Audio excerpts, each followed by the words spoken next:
Okay, great. So yeah, first of all, thank you and thank to the organizers. So I think we can all thank Maria, Marina, and Matthew for the organization of this nice summer school. I think we would all have preferred to be in Lausanne, especially I would have preferred because I think I would have enjoyed a bit more the summer part of the summer school.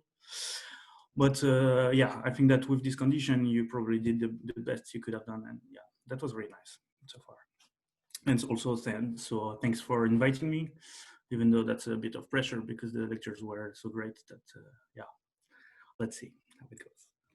Okay, so I will be talking about this project, exact semi-definite programming bounds for packing problems. So this is a joint work with two people you might have heard of, that are Maria Dostert and David Delat. And also I have to apologize for people who are attending the point distributions webinar, which is, by the way, a very nice webinar, because this talk would be basically the same talk I gave a couple of months ago in this webinar. The only difference is that I will try to make connections with the courses of this week, especially the one by David, and also the one of the lectures by Henry. Okay, so first of all, let me start by the most important question you have. If you don't know me, or if you're as bad in geography as I am, what is the Arctic University of Norway? Okay, so the city is called Tromsø, which is in the northern part of Norway, so very far from everything else. And so as you can hear, I'm French, and that's the reason I went there, because this is called by some people like the Paris of the North. So that's why I went there. So far I could see the northern part, like what's called the north. But if you look, I will show you some picture. This doesn't look at all like Paris, if you know Paris. So this is the whole city that you can see. So it's very nice though, but it's very far from Paris, especially in temperature. Okay, so this was the first question. Now let's go back to the talk. So what I want to explain is, so the first part will be basically explaining the talk, and also I will try to make connections with the lectures that we had this week. So exact semi-definite programming bound for packing problems. So the first thing I will explain is which kind of problems we are looking at. So we saw many different packing problems this week.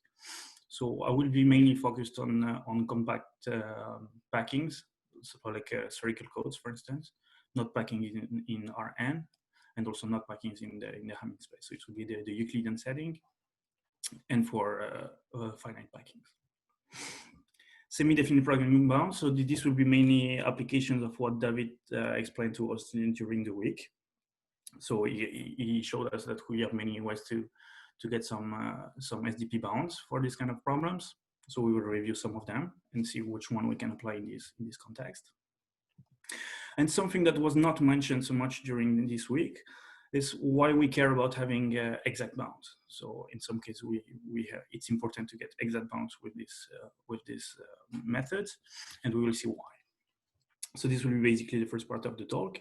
And the second part of the talk will be more computational. Will be, okay, now this is what also Frank explained to us, that if we can solve an SDP up to some precision, like numerically usually. And the question is here, if I want an exact bound, if I want something exact, then I need to understand how I can have an exact bound and how I can solve the SDP exactly. So the second part of the talk would be, okay, how do we do to find this exact solution? So we have this numerical solution, and we want to turn it into some exact solution. This is what we will explain. What is our method? Okay, and also something I didn't say, but feel free to. I'm not seeing the chat, so feel free to stop me at any point if you have any question or comment. Usually, I also say complaints, but since we are recording, I prefer you to wait the end for putting any shame on me, please. Okay. So let's look at the problems. So the problem, that's a problem that we heard during the week. That's the spherical code problem. So you're given a sphere in some dimension, and you want to put as many points on the sphere with some distance constraints. Is that a question? Okay. Okay, so you have some distance constraints. So you want to put as many points as possible on the sphere with some distance constraint. So for instance, you don't want 2 points to be too close, so you give an angle, and if they are closer than this angle, then you're not allowed to put these points.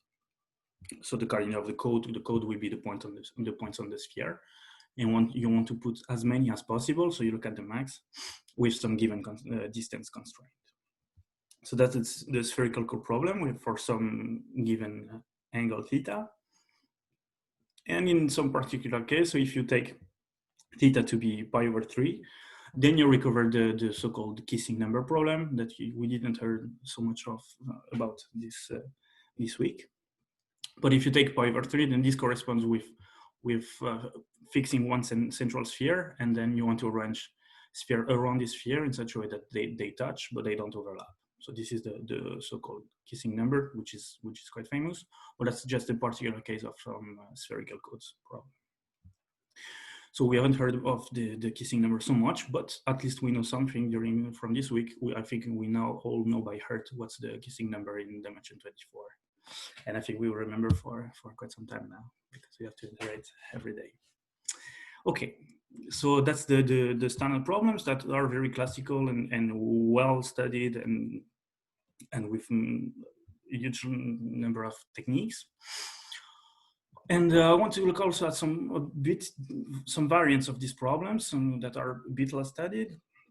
So for instance, I want to look at the kissing of the hemisphere. So instead of putting spheres all around the central sphere, I will just allow the contact points to be on the upper hemisphere, for instance. So this is just if I take the same size of spheres, but you can also play with the radii, and then you can also put some angle here. So this is what we call spherical codes in some spherical caps. So you can change also the hemisphere by something which is like a smaller cap or so. But just think about this example, because this is the one I will have in mind for during the talk. But of course, so with this question, you can play about the cap here. So you can take a small cap, and also you can play with the distance constraint. And another kind of problem we can tackle with our methods is the spheres in spheres. So instead of now putting spheres around, you fix a large radius R, capital R, and a small radius R, and you want to know how many small spheres you can pack into one given sphere. And you can see that this problem is very similar. So instead of having the code on the sphere, you have code on a given ball, and you have some constraint distance. That in this case you cannot just use the inner product. You need the norm, but that's also very similar. Okay, so I'm interested in these problems, and I'm interested in particular examples. So what I want to consider is really special structures. So structures that are optimal for these problems, but also unique in the sense that you cannot.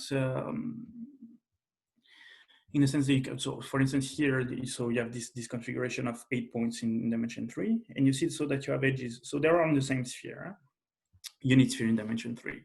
And actually that's an optimal code with 8 points in dimension 3.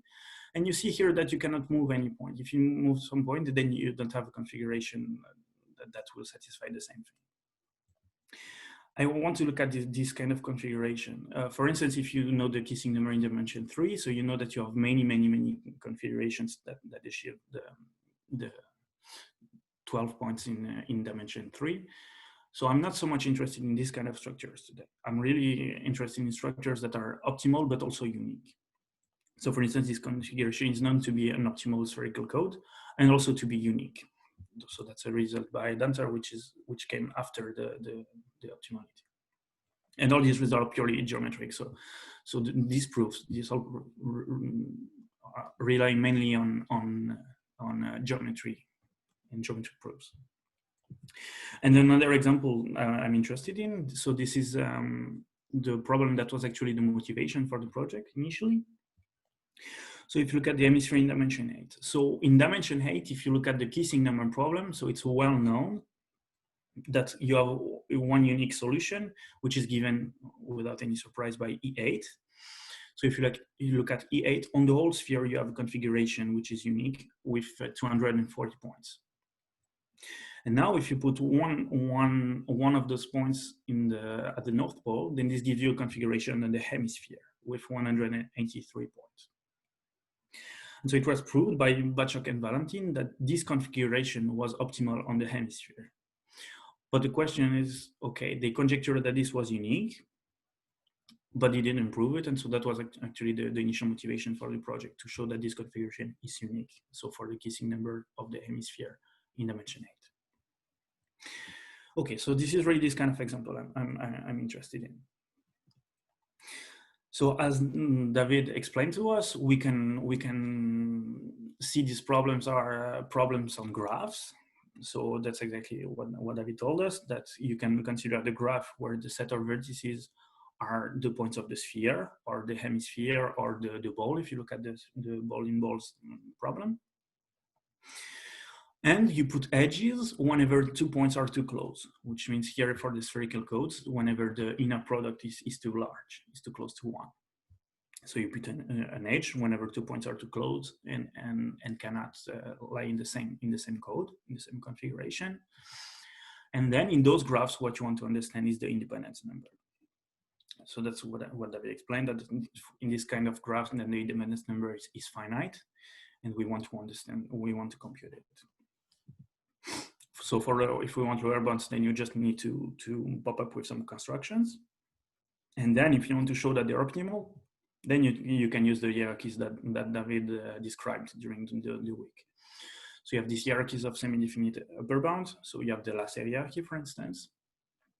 But if you look for spherical codes, you also have some this k-point bound hierarchy that David also mentioned. And I will especially focus on this one today. So in particular with the 2-point mode, that was also discussed quite a lot during this week by Calzart, and also the 3-point bound by Bachok and Valentin. That wasn't mentioned so much, but that really, that can be also seen as a consequence of David's lectures. So I want to focus here. So this will be based some application of what David told us, but I really want to even to do the proofs like with some really basic notion that you can do more or less from scratch. Then some ingredients that we come from David's theory, but once you have these ingredients, then the proofs are quite easy. Okay, so let's review first the 2-point bound. So recall the two main ingredients. So if you look at the 2 points on the sphere, then if you want to represent a couple of points in the sphere in any dimension, the only thing to understand is the inner product between them. So if you think up to symmetry, then you can think that you have 1 point at the North Pole, and then up to symmetry, the only thing you need to understand is what is the distance, what is the latitude of this point. And once you have this, then you perfectly represented the couple. So this is also the 2-point homogeneity that Henry was mentioning. And of course, this inner product has to be doesn't have to be too large if you have 2 points in the same code. Okay, and then the other ingredient. So this comes from the representation theory part. For instance, you have the Gegenbauer polynomials. So this is what David explained, that they come from the when you compute the positive definite kernels on the space. But the only thing actually you need to remember, this is a consequence of the fact that they represent positive and definite kernels, is that if you take any subset of the sphere, then if you look at the sum of these Gegenbauer polynomials, evaluate the inner products of the points in the configuration, then this will be positive. So actually that's something which is weaker, but that's the only thing we need here if you want to prove the delta bound. So these are the two main ingredients. And then once you have this, if I give you a function which is a linear combination of Gegenbauer polynomials with positive coefficients or non-negative coefficient, then every such function will give me a bound. So this is exactly the analog of what Henry explained for the codes in the Hamming space, except that instead of the Krautchuk polynomials, I have the Gegenbauer polynomials. But this is really the analog. So you have such a function with some additional requirement. I ask it to be less than -1 for every inner product which is in the that might appear in a code. And then if I give you such a function, then this gives you a bound on the size of any spherical code. we can redo the proof, because that's basically what Henry did for the codes in the Hamming space, but that works exactly the same. So you look at the sum of the f of x inner product with y for all the pairs in the code. So on the one hand, if you explicit the sum here, you have the sum of the Gegenbauer polynomials evaluated at the inner products. So you know that this is positive, and then you combine with non-negative coefficients. So this will be non-negative. That's easy. And of course, as usual, when you have double sums, then you can compute the other sum in the other direction. Now you split the sum in two. When the 2 points are equal, in this case, you have the cardinality of C times f of 1, and then the sum for the distinct pairs. And you know that for distinct pairs, this will be less than -1 by this condition. And this is exactly what you want. Then you have this bound. This will be just -1 times the cardinality of the pairs. So this will be cardinality of C times cardinality of C minus 1. And then they give you a bound. So if you plug everything together, then you know that the cardinality of C is at most f1 plus 1. So whenever you have such a function, this gives you an upper bound on the size of any theta spherical code. And then what you want to do, if you want to compute the del sat bound, then you want to optimize over all such functions. So this is the way you get the del sat bound. So you want to look at the minimum. The minimum will give you the best bound over all the functions of this shape, which means you optimize over all the possible non-negative coefficients. And then these are the conditions you want to satisfy. And then you find the best function. And once you have the best function, you can understand the best bound you can have. And this also, as David mentioned, this is a linear programming bound somehow because that's still infinite, because here we have infinitely many conditions, but that's still written as a linear program. Okay, so this was for a 2-point bound. And now actually a 3-point bound, so you can see it really as a generalization. So instead of having constraints for 2 points, you have constraints for triples of points. So this looks heavy, but that's actually exactly the same thing. So now instead of representing pairs of points, you look at triples of points. So if you have 3 points on the sphere, the only thing you need to understand are the mutual inner products. So if you think to symmetry, you can assume that X will be the north pole. And then you need to understand what is the latitude of Y and of Z. And then the last thing up to symmetry you need to understand is what is the distance between them. So you need only these 3 inner products. And then you have some condition, of course, that they don't violate the independence constraint. So you have domains that are a bit more complicated, but this is really a generalization. And you also have the generalization of the Gegenbauer polynomials. And in this case, this is also what David explained was that generally you don't have just polynomials, but you have matrices and matrices that are matrices. And this here the condition that the sum over the pairs is positive. When I have matrices, the difference will be that the sum over the triples will be PSD, will be a positive semi-definite matrix. But this is really the more general case. And it's what David explained, that in some cases, in the case of del sat bound, we build them with some dimension 1 matrices, and so that's why we have polynomials. But here, if you look at the representation theoretical part, then you have multiplicities in the reducible representation, and then that's why you have matrices and non-dimension 1 matrices. So this is really the more general case. Okay, and then you have the same kind of bounds. So this time so instead of looking at the polynomials that will be linear combinations of Gegenbauer, then this is also the kind of function David mentioned, where this will play the role of the coefficients, but this will be PSD matrices. Okay, so you optimize. So that's why you have a semi-definite program here, because you optimize over positive semi-definite matrices instead of positive coefficients. So I don't want to spend so much time on this bound, but this is basically the same, the generalization of the 2-point bound. So you have conditions for 1 point, conditions for pairs, and conditions for triples. And then if you write down the same kind of proof, you have exactly the same kind of thing. But that's why I don't want to do this one, because the objects are just a bit more complicated. So in this case, instead of having 1 polynomial, the function will be a polynomial in 3 variables. That's it written with respect to some PSD matrices. And this is also what we learned, that you can compute this bound by studying these polynomial conditions by replacing them with sum of squares conditions, and then you have hierarchies of upper bounds that you can compute in practice. Okay, so this was for spherical codes, and so whenever you use this, actually you use the fact that your configuration is invariant under the action of the orthogonal group and use this homogeneity. But then if you look at spherical codes in spherical caps, like for the hemisphere, for instance, then you have less symmetry. And if you think about it, you don't have this fact that whenever you take two pairs, you just need to understand the inner product between them. You need more. So you cannot apply this the same thing as del Sat. You don't have this thing with dimension 1 coefficient. You cannot apply these results with the Gegenbauer polynomials. So you don't have this LP bound.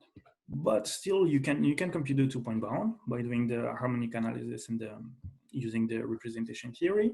And actually, what you find in this case, you can find a bound which actually looks more like the 3-point bound. If you think about it, then actually you had one additional fake point. You think that the third point of your triple will be the North Pole, and then once you have the North Pole, you can extend your pair of points in the hemisphere. So that's why in this case, you have some SDP bound that really look like the 3-point bound in the sphere, but they are really a 2-point bound actually. Okay, and this is the same also for spheres and spheres. You have the same kind of SDP bound. Okay, so for spherical codes, you have LP bound and SDP bound, and for the other case, this is more complicated because you have less symmetries, but you still have some SDP bound that can tackle this problem. Okay. Now I want to spend some time in explaining why we care about having exact bound. So that's what Henry mentioned quickly. Okay, if you know that you have a configuration with endpoints for a given such problem, then you look at upper bounds, but you know that the number of points, this is an integer, right? So every time you have a bound which is strictly less than n+1, then this means that the code you have is optimal. You can just round to the closest integer. And this makes it easier in practice because so even if we have some error in when you solve the SDP, well, there are methods in which you can pay some price in the objective, and you can prove actually that you have an exact bound which is close to what you find numerically. And so it's actually not so hard to prove that you have an exact bound which is less than n+1, and then you can prove that the code is optimal.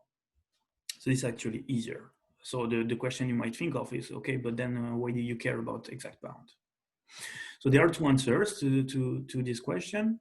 The first one is from the optimization point of view. This was also mentioned by David.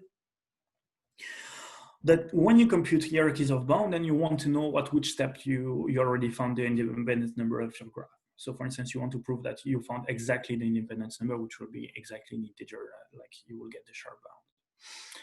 And the second reason, the second argument I want to discuss more is from a geometric point of view. Actually, when you get the sharp bound, then this will give you some additional information for optimal configurations. And this is using these sharp bounds that you can prove that your configuration is optimal. So let me give you an example. If you want to prove that the kissing number in dimension 8 is 240 points, so you know from E8 that you have a configuration with 240 points, and you want to show that this is optimal. So you can use the del Sat bound. So I just rewrote the del Sat bound here. And so you have a function. So this is basically like Henry said, this is the most natural function we can try because it needs to be zero, the inner product of the points on any optimal configuration. And actually, you can check that this function, you can write it as a positive linear combination of the Gegenbauer polynomials. And then you can show that the bound m equals 240 holds. And then you get some, this gives you that the bound is sharp. But now, okay, forget about E8, and now you pick any optimal configuration. So remember in the proof, at 2 steps, I had some inequalities. I had an inequality here and also an inequality here. But now in this case, we know that M is exactly the coordinate of C. So this means that here the right-hand side has to be 0. But here I have 0 on the right-hand side, I have 0 on the left-hand side. So this means that all the inequalities have to be equalities.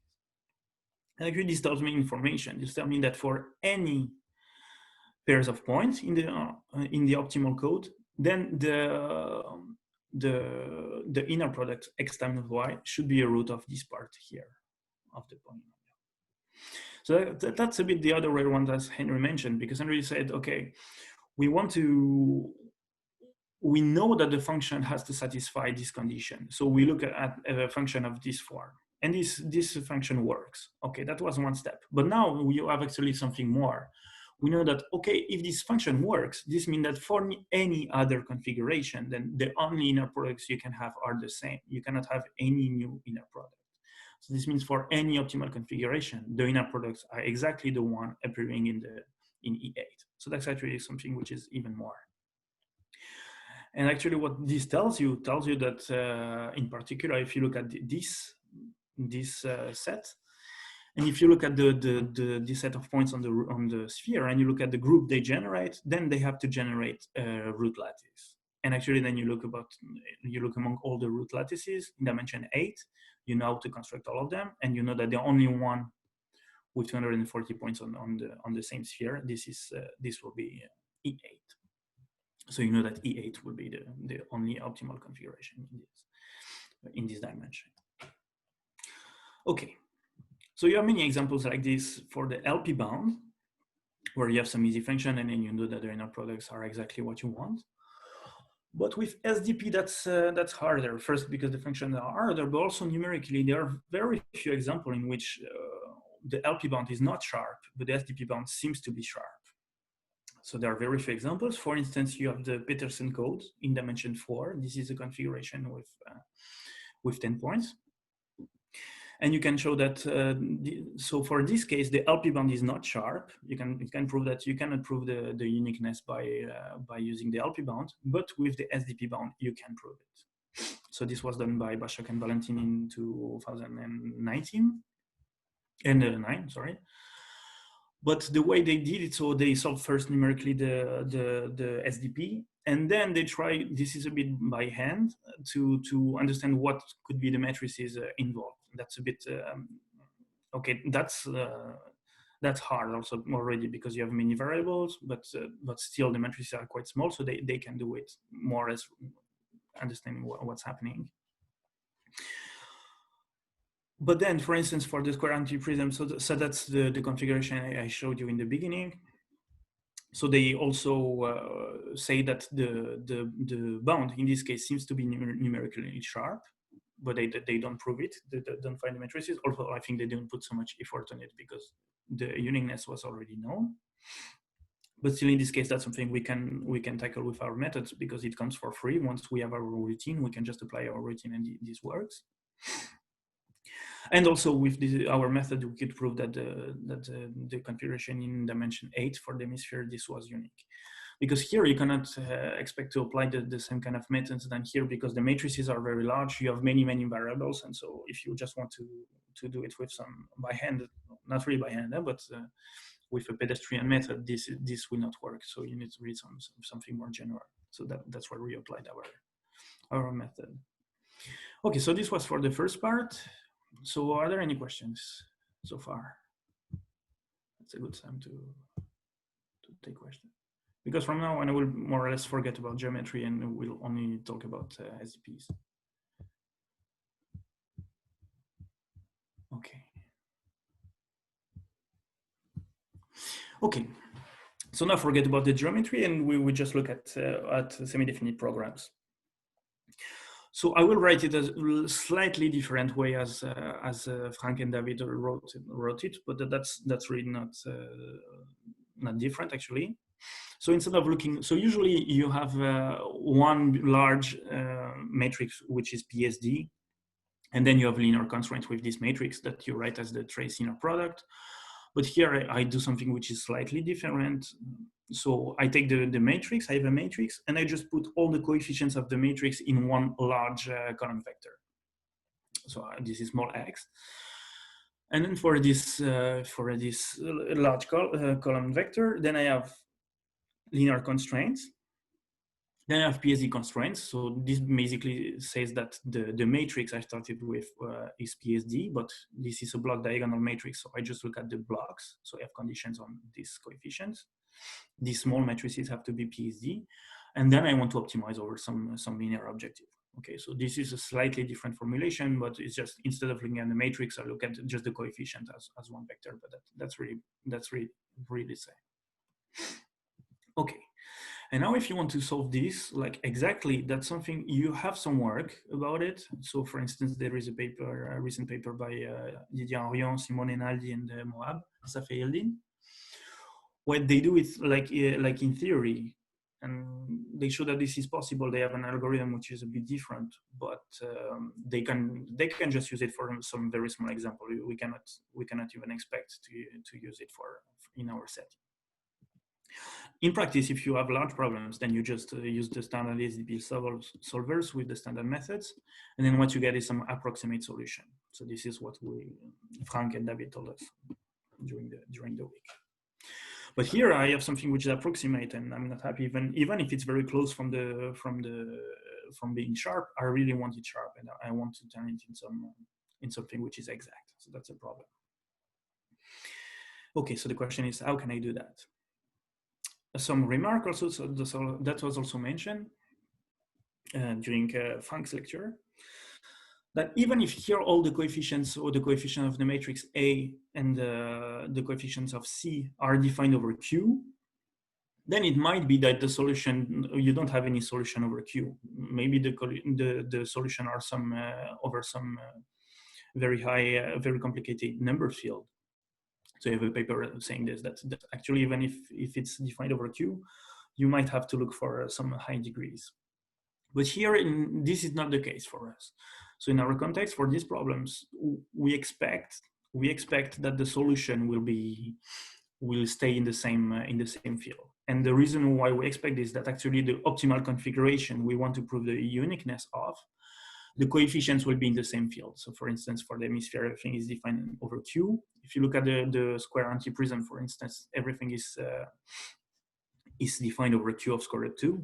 And then you expect to find a solution in the same field. And this is what you have in the end, in this whole example. But that's the restriction we have. We really expect a solution in the same field. Okay. So now we want to, so I will explain only the method for over Q, but then you can generalize this over the quadratic field. But I just want to explain you how it works over Q. So first, some some steps we do before. Okay, so if we know the optimal value, so if you know the value we look for, then we don't care about the optimization part. And anything we can say, okay, we want this constraint, the inner product between C and X, the objective value, we want to be at 240 or 183 in this case. So this is just one more linear constraint. So first you're reducing the feasibility dimension, and also you don't have to care about the optimization part anymore. You're just looking for a feasible solution. That's the first reduction. Also, like David explained to us, you can use the symmetries of the problem to reduce the number of variables. So for instance, for the hemisphere, so we don't have this 3-point symmetry, but we have a 2-point symmetry. And this already allows us to reduce the number of variables, which helps quite a lot in practice for the computations, to speed up the computations. And then you solve this SDP in high precision. So you use SDP GMP and you get an approximate solution. So what does it mean to have an approximate solution? So you have X star, which almost satisfies the SDP. So what does it mean? This means that the linear constraints are almost satisfied. So if you look at A X star, then you have something which is close to B. So the difference will be almost 0 or will be very small. And the blocks, they will be almost PSD. So what does it mean to be almost PSD? It means that either you have positive eigenvalues or you have very small eigenvalues, but that might be negative. So the eigenvalues near zero might be negative. And this we don't want if you want an exact solution. And so the game here we want to play is from this solution x star, we want to round it into something such that the linear equations will be satisfied. And here you get rid of the negative eigenvalues. Okay, so first let's look at the fine conditions. That's the easiest thing to fix. So you have this system and you want it to be satisfied. So actually you want to project your solution into the affine space, Ax equals b. So what's the idea? Actually, the idea is very easy. It's just to do like you would do in your first course of linear algebra. You have this system to solve. You just reduce it. In this, you can do in rational arithmetic. This takes some time actually because we have large systems. So we were a bit surprised that this takes so much time, but it does, even if it's just linear algebra over Z. But still, it takes some time. And then when the system is reduced, then you just solve it by back substitution, like you do after Gaussian elimination. And then whenever you have a free variable, then you have some freedom. And what you do, you take something which is close from the approximate solution. So you have this number, and then you just back substitute, and then you get something for which the linear system is satisfied. You didn't change so much the solution, so the perturbation is quite small. But then you want to know what happened with the PSD conditions. So again, so the perturbation was quite small. So you want to understand what happened with the blocks. So since the perturbation is small, you know that you have some continuity on of the eigenvalues on some matrices, right? So if the eigenvalues of the block were all positive and like strictly positive and far away from zero, then you're not in trouble. You know that you didn't perturb that much, and then the eigenvalues will stay positive. So this means that you are already in the interior of the PSD cone, and then you will stay in the interior even if you move it just a bit.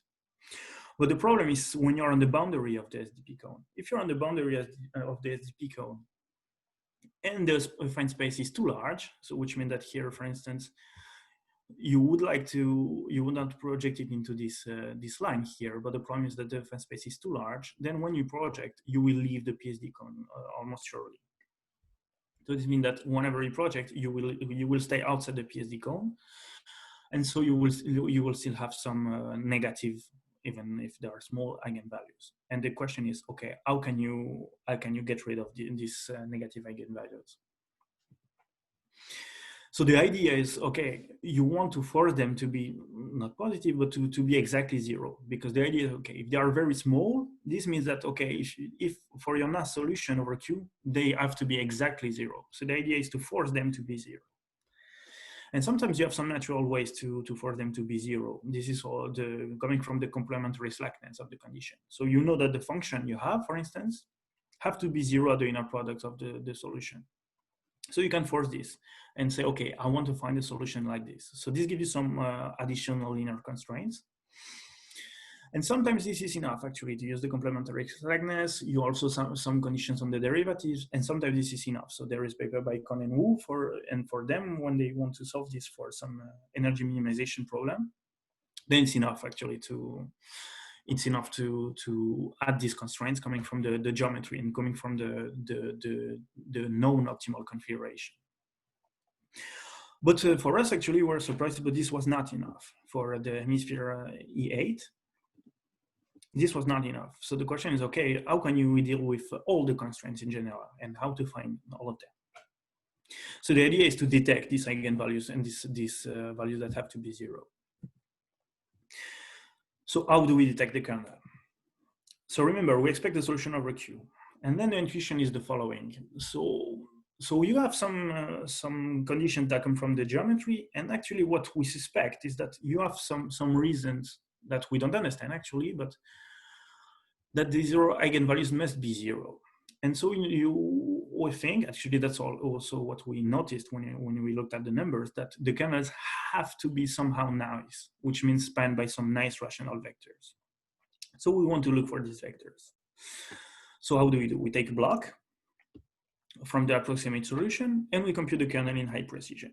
So let's just make an example with one-dimensional kernel, and then you just look at the numerings, and you have such a vector. That's ugly, but you think, okay, this must come from a nice vector of a cube. So how can you do? You just divide by the one coordinate and see what happens. So for instance, I force the last one to be 1, and then here I can say, okay, this looks like a nice rational vector. And then I say, okay, this must be my kernel vector. And then in the linear constraints, I force this to be an eigenvector and then to be in the kernel. So now the condition, the block times this vector has to be 0. This is a new linear constraint, and then this helped me reducing the dimension of the spent space. So this was for one vector, but in general, of course, you don't have one vector. You have actually kernels that are much more complicated. And the question is, okay, how can you find a nice basis of these kernels? So the idea is to understand what are the relations that are satisfied by this vector. So for instance, here, you can use the LLL algorithm to find what are the integer relations that are almost satisfied by this vector. So you apply LLL here. You find that there is this very nice relation that -1 times the first coordinate plus 3 times the second minus 2 the third one is almost 0. So you say, okay, I want this relation to be satisfied. Then you look at another equation. You forgot to add first coordinate, then you get an equation which is linearly independent, and you do the same until you have all the equations. Here I have 2 equations. I'm looking for a 2-dimensional kernel in 4 dimension, so I know I have enough equations. And then you can solve this system, which is really easy. And then you have the nice basis. And then this gives you the new linear constraints you want to have and you want in the system. Okay, so now I can explain you the complete procedure.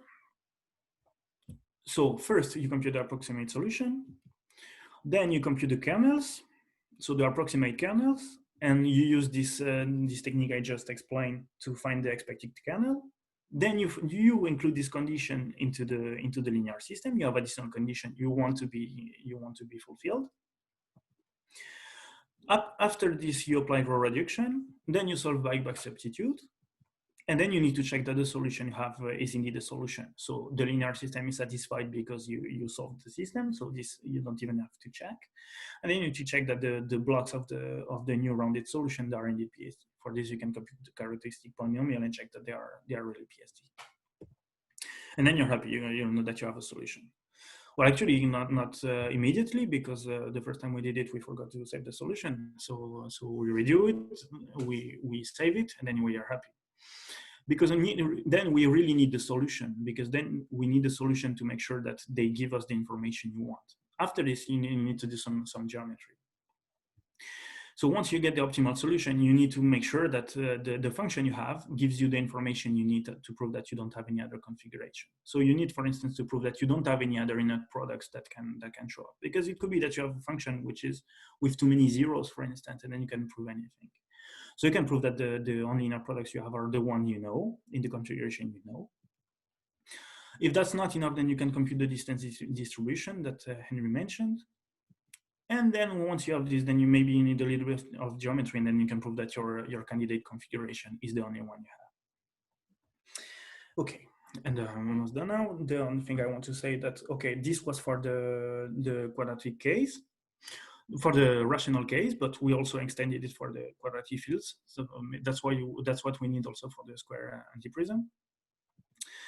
Also, this works for the spheres in sphere, and here also we need quite we need the quadratic field. And the question is, okay, can we apply this for some more complicated examples, like for instance for energy minimization? That's what David mentioned, but there the degrees are higher. That's much more complicated. And also maybe you can use this kind of method for some other problems that are more complicated or for in some different contexts. Okay, and I will stop here.